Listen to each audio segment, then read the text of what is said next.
are back with another episode of World War II every week. This time, week 123, January 2nd, 1942. The formation of the United Nations. That was in 1942? Huh?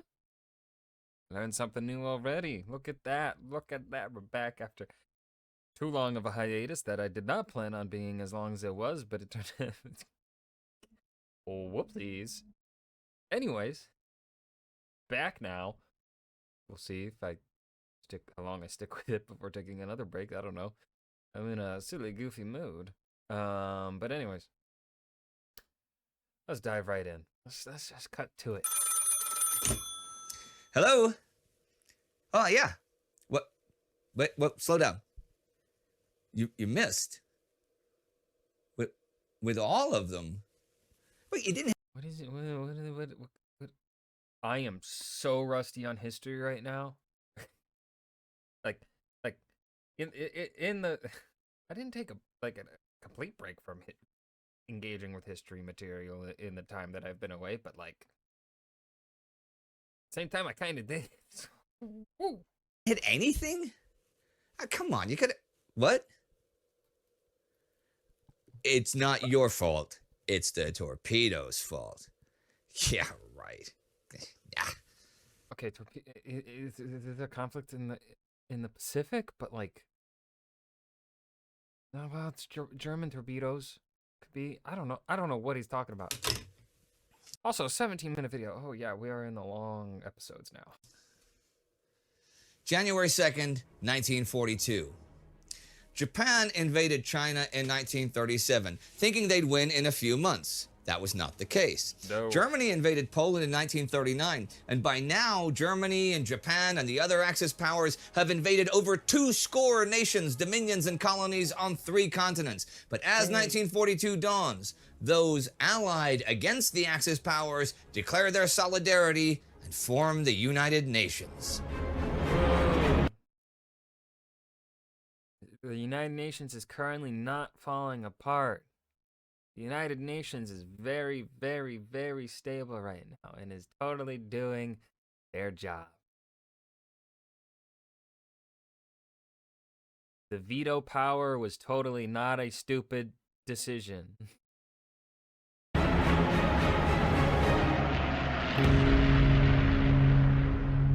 I'm Indy Nidell. This is World War II. Last week, the Japanese captured both Wake Island and Hong Kong and continued to advance in the Philippines and Malaya. In the USSR, the Red Army continued to make gains even as the Germans continued to shake up their high command. And the Anglo-American Arcadia Conference began to make plans for how they will prosecute the war. The Arcadia Conference continues this week, and indeed, it starts the year with a bang. On the 1st, 26 nations signed the Declaration of the United Nations at the conference. They meet in Washington, D.C. to endorse the principles of the Atlantic Charter from last August. They will deploy all resources against the Axis powers and make no separate peace. This is a very big deal. Another very big deal from Arcadia is the establishment of a joint British-American command structure. British Prime Minister Winston Churchill and the Royal Navy resist this, but eventually all are persuaded to have unity of command in major theaters of war where combined forces are to deploy. One supreme commander would command all land, sea, and air forces for that theater. Of course, there are at least some rights of appeal, Which I personally believe is a fantastic idea. That leads to less confusion and overbloated administration, I think. At least I think so. along national lines, but these are not to erode the authority of the commander. British General Archie Wavell is made Supreme Commander of ABDA, American, British, Dutch, Australian Theater. Chiang Kai-shek is to be Supreme Commander of the China Theater. The next day, American President Franklin Roosevelt and Churchill preside over a meeting that calls for an enormous increase in the American arms program. 3 weeks ago, it was decided to build 12,750 aircraft by the end of 1943. That number is now 45,000. What? Huh? What? God Damn. 15,450 tanks is also now 45,000. Jesus Christ. And 262,000 machine guns are now 500,000. That one, I don't know, seems a little bit more reasonable. Like you know, planes and tanks are pretty big. Machine guns, you know, they're smaller than a person. That number seems reasonable. 45,000 planes and tanks. God damn.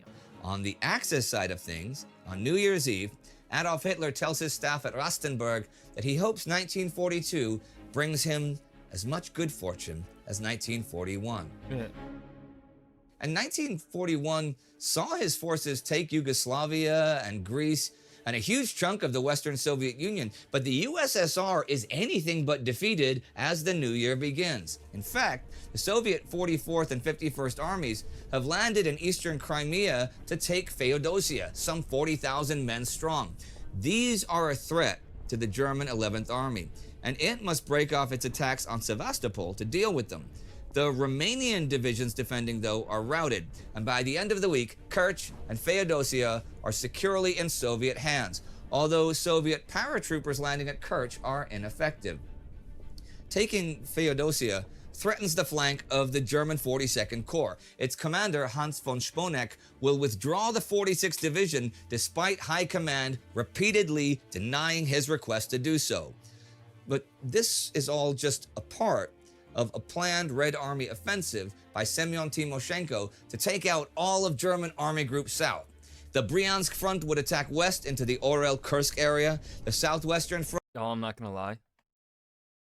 That extended break I took, I've completely forgotten every single fucking name of, like, all of these. Like, I think I was starting to get a decent idea of them. At least I had a vague idea of them, and I could keep them relatively organized in my head. Extended break completely did away with all of that. Front would help and would also take Kharkov and Krasnogad. The southern front would take the Dnieper crossings at Dnipropetrovsk and Zaporozhye, and after all this, Army Group South would just be strangled in the Crimea and east of the Dnieper. Further north, the Red Army is on the move already now. On the 31st, they take Kozelsk, west of the Medin-Orel defensive line the Germans established 3 weeks ago. On the 1st, they retake Staritsa, and on the 2nd, Maloyaroslavets. They are by now fighting to break into and through the Rzhev, Naro, Maloyaroslavets, Vyazma line. Joseph Stalin and Stavka think this would be doom for the Germans. Yeah. The ultimate kill was what Stalin was now aiming for, all the more convinced that to physical defeat must be added the effects of moral collapse within the German army in the east. It was under the overriding influence of these impressions that Stalin embarked on putting the final touches to what was soon to become a general Red Army counteroffensive to be unleashed early in the new year. But if the Red Army is fighting back against invaders this week, that is not really the case in the Philippines, as the American withdrawal to Bataan Peninsula continues. By the 30th, Jonathan Wainwright's North Luzon force has reached the main road into Bataan, where he is to cover the South Luzon force entering it before he follows suit. That day, the Japanese bomb Corregidor. Now, in the Philippines, the U.S. has 4 P-40s, 5 P-35s, and 4 non-combat planes. That's all. This is 7% of the air strength they had back on the 8th, and that's not even counting the B-17 bombers. The approximately 12 Australian-based B-17s represented about 34% of the B-17 strength on December 8th. The figures for 31st of December reveal that a decisive cause of the extinction of American air power in the Philippines was the loss of fighter aircraft. With loss of local air control, the B-17s had to flee, as do the American and Filipino troops who finish evacuating Manila the 31st. On the 2nd, the Japanese occupy Manila and Cavite Air Base. They already destroyed the Cavite Navy Yard from the air in the first days of the offensive. And with it, the U.S. Asiatic Fleet's reserve supply of torpedoes. This is a bigger deal than you may imagine, because undersea warfare, particularly unrestricted submarine warfare, was an American plan to deal with Japanese shipping in case of war. Japan still needs to roam the seas to bring almost every sort of supply to the home islands, and knocking out their merchant shipping could seriously cripple their economy and their war effort. The U.S. Asiatic Fleet has 23 modern fleet submarines and 6 older S-boats, but they have failed so far to make any dent whatsoever in Japanese shipping. There are command issues, there are mechanical problems, there is the destruction of the whole reserve supply of torpedoes, but there is also what Richard Frank calls the Great Torpedo Fiasco. See, Eugene McKinney has been pretty proactive with the submarine he captains in the waters of Lingayen Gulf attacking the Japanese. But being daring means nothing when he doesn't hit much of anything with his torpedoes. By now, the evidence is mounting from all quarters that there is a problem with the torpedoes in general. On the 2nd, the Bureau of Ordnance admits they are running 4 feet deeper than they are set. It turns out to be more than that. How? There is How are they running deeper than they are set? Like they're set to go a certain, but then they're not. They're going. So, a big positive thing to consider for the Americans. Commander Douglas MacArthur's forces are still intact. They've managed to hold together for 2 weeks under constant pressure from a superior opponent by land, sea, and sky, and they have made it to Bataan. As long as they hold, the Japanese cannot use Manila Harbor, which they very much want for operations further south. So the decision to withdraw the Luzon forces suddenly means the Japanese, who thought they'd won an easy battle on the 23rd, now have what might be a long and deadly siege ahead of them. The Japanese also have it tougher than they expected this week in China. Their attacks toward Changsha continue, and by the 29th, they are convinced they can take the city, and the 3rd and 6th divisions close in. The 3rd breaks into the southeast of the city, but is halted. But by the end of the week, the added pressure from the 6th is making gains. But the Japanese are surprised by the number and strength of the city's defenders. They have, however, been advancing rapidly in British Malaya. By the 30th, they have reached Kampar in the west and Kuantan in the east. Japan has now taken most of the territory that produces 38% of the world's rubber and 58% of its tin. With the Japanese threatening the western Malayan trunk road and able to make assaults anywhere along the coast from the sea, British Commander Arthur Percival figures that if they can also secure air bases in central Malaya, they will destroy Singapore's ability to resupply and reinforce itself. He says, to achieve our objective of protecting the naval base, it was necessary to fight the main battle on the mainland, and it was hoped to be able to deploy all the reinforcements due to arrive in January for that purpose. He wants to hold the Japanese in central Malaya as long as possible. As we saw last week, this is the opposite of what Winston Churchill wants to do. The 11th Indian Division has been defending at the Perak River since the 23rd, but Lewis Heath, commanding the 3rd Indian Corps, thinks it's too wide to defend, so he now deploys his forces around Ipoh and Kampar. There's been some changes in defense deployment elsewhere this week in North Africa. Now, on the 28th and the 30th, Britain's 22nd Armored Brigade takes big damage when counterattacked by the Axis forces south of Agadabia. Erwin Rommel's Axis forces have been withdrawing out of Cyrenaica and had reached Agadabia, but on the 1st decide to pull even further back to El Agela. Allied Commander Neil Ritchie will not realize this until the 5th, but he doesn't really have the armor or the supplies to prevent it anyhow. On the 2nd, the Axis garrison at Bardia surrenders. It's held out since Operation Crusader began in November. 3 months. Rommel has been having serious problems being resupplied, and the solution for that might well be Malta. On December 31st, smiling Albert Kesselring issues a directive for the Battle of Malta, stating that neutralizing Malta is the indispensable precondition for establishing secure lines of communication between Italy and North Africa. Back at the end of November, Luftwaffe Fliegerkorps II was transferred from the Eastern Front to the Mediterranean, and Kesselring was made Commander-in-Chief Luftwaffe South. But even before this directive, German planes based in Sicily were attacking Malta by night. The idea for the offensive to come is one coordinated between air and sea, as U-boats and mines would obstruct and attack British convoys to Malta, and numerous bombing raids would hit it from the skies. Malta is actually 5 islands, 2 large and 3 small, 100 kilometers south of Sicily and 330 north of Tripoli, 400 west to Tunis, and 662 Benghazi at the east of the Gulf of Sidra. So Malta's position dominates the dent in North Africa by sea and sky. But it really is indispensable to the British to the sea route from...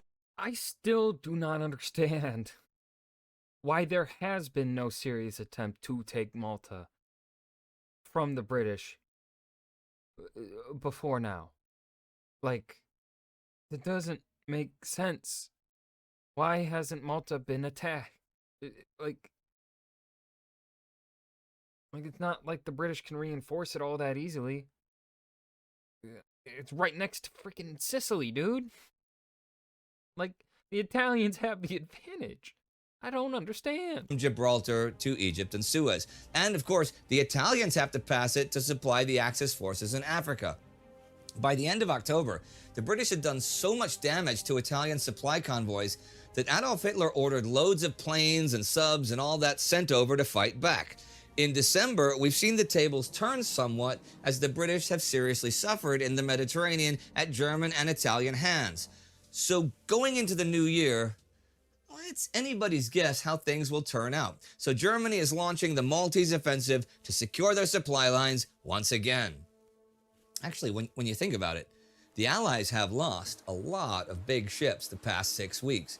1 fleet carrier, 1 escort carrier, 5 Royal Navy battleships, 3 sunk and 2 put out of action at Alexandria by the Italians, 5 American battleships, 4 British cruisers sunk, 2 American ones out of action. Some of those ships can be fixed, fine, but right now the naval balance is really swinging against them. Allied shipping losses for December are enormous. 285 ships for 583,700 tons. More than 430,000 of that is in the Pacific. Oh. So Japan is doing much better than the Germans are. Is, like in November, less damage done in the Atlantic because many U-boats are hunting in the less merchant ship rewarding waters of the Mediterranean and off Gibraltar. 10 U-boats were lost this month. For the whole year in 1941, the Allies lost a total of 1,229 ships for 4.3 million tons. Britain has received 30 million tons of dry shipping goods. A normal... Okay, wait a minute. Okay, it's hard to really put those numbers into perspective as to how damaging they are to the Allied war effort, especially when you follow the 4.3 million tons with Britain still received 30 million. Like, give me some... I need some better perspective on these numbers. year, they receive around 50 million. Cargo... Okay, wait a minute. Hold on. Million tons. Britain has received 30 million tons of dry shipping goods. A normal year, they receive around 50 million. Okay. So, yeah, that's a bit better, some better perspective. Normally, they would receive 50 million. This year, they received 30. Okay. That is a significant drop. Yeah, rather significant. Cargo also arrives a lot slower using the convoy system and often has to be sent to already crowded ports, which makes things worse. Rationing was imposed a while ago, but the shortages mean it has to be ever more strict if the British war effort can continue. Another British nautical note this week: on the 27th, they launch Operation Archery, a commando raid on Maløy in Norway. This is a German naval base, and 5 merchant ships are sunk. Hitler is angered enough from this to begin talk of making the whole North Sea coast, English Channel coast, and Atlantic coast into Fortress Europe. He orders coastal fortifications built from he's begun. the Arctic Circle to the Bay of Biscay. And a day after New Year's Day, 1942, this week comes to an end, with the Americans withdrawing to a stronghold in the Philippines. British plans for where to try and fight the Japanese in Malaya. The Chinese fighting the Japanese better than the Japanese expect, like pretty much every battle they fight by this point. Plans for Malta and North Africa, a declaration of the United Nations, and Joseph Stalin planning his big battle. The temperature in the USSR is once again minus 20. Martin Gilbert writes, in one day alone at the end of December, as a result of frostbite, more than 14,000 Germans had been forced to submit to amputation. Not all of them survived the operation. A further 62,000 frostbite cases were classified as moderate, not involving amputation, but resulting in a total incapacity to return. Wait, hold on. It's so bad. The frostbite is so bad. Like, I've never experienced frostbite, of course. But like, so I don't quite, understand the medical classifications of the different degrees of frostbite. But it's so bad that they have the complete incapacity to return to action, but no amputation. That be like what? How can it be so bad that they cannot return to action, but like the complete incapacity to return to action to me is not a moderate case of frostbite. To action. New Year's Day is a great day of success at Bletchley Park. 4 separate German Enigma keys are broken. Pink for top secret Luftwaffe high command messages, and Gadfly, Hornet, and Wasp, used by 3 of the Luftwaffe Fliegerkorps. On the 2nd, Kite is broken. This is the code that carries the secret supply messages between Berlin and the Eastern Front. And all this while, British supplies are still arriving at Archangel and taken by rail to Moscow. In late 1941, 750 tanks, 800 fighter planes, 1,400 vehicles, and 100,000 tons of supply arrived. This is only the beginning. And as of the new year, the Soviet armed forces have lost at least 5 million casualties, have had at least 3 million soldiers taken prisoner, and have lost over 20,000 tanks. And yet, they are not only still in the fight, they now even have the initiative. If I was Hitler, I'd be worried. He's busy doing cocaine or something. The or meth. What did Hitler do? I know he did a lot of drugs. Struggle in the cryptographer's room is very much tied to the war on the battlefield. If you'd like to learn more about some Allied efforts. And that was week 123 of World War II, January 2nd, 1942. The formation of the United Nations, which was not really all that long of a part of this episode. But that's fine. Yeah, that's that for this week. I don't really have anything to say about this episode. Again, it's just there isn't too much to talk about. I feel like a lot of these episodes. But on to week 124. Yes.